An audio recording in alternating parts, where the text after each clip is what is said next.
Hello everyone, in this video I'll show you how to create professional YouTube watermark using Canva on iPad. A watermark is important because it helps people recognize your brand and makes your video look more professional. So first step, you launch your Canva.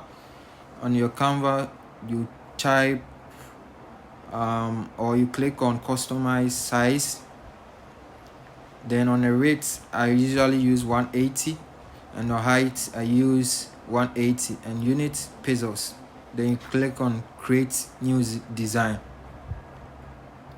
When it's open, you have to select the element and you go and choose the icon for the YouTube watermark.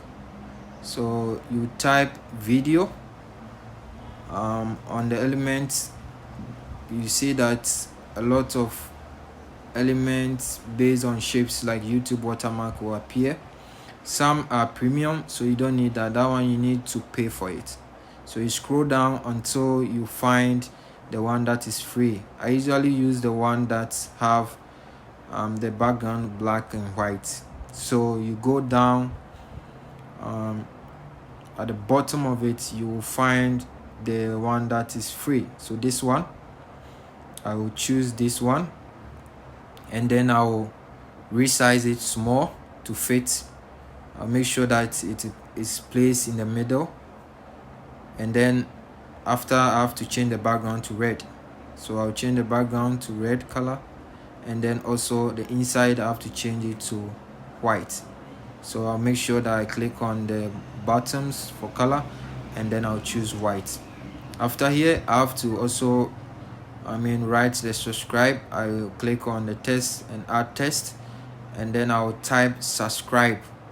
So mostly you see a lot of YouTubers, they have the watermark there, a very professional one. Then you see below it you see subscribe. So I'll choose that one, and after I'll make some small adjustment to it. So I'll place it below the watermark element, and I'll make some small adjustment like a font size and also the font color.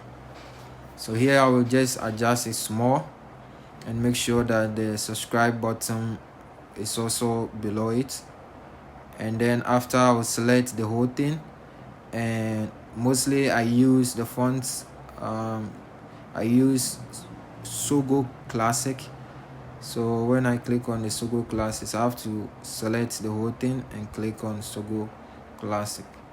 So Sogo Classic will change the font style, and after I'm done with that one, I will make some small adjustment to it. And here I'll just resize it small.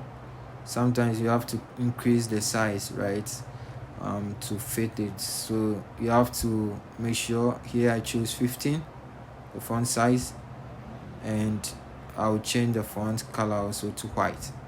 Now my watermark is ready. I'll just click on share, download, and PNG. I'll click on download button.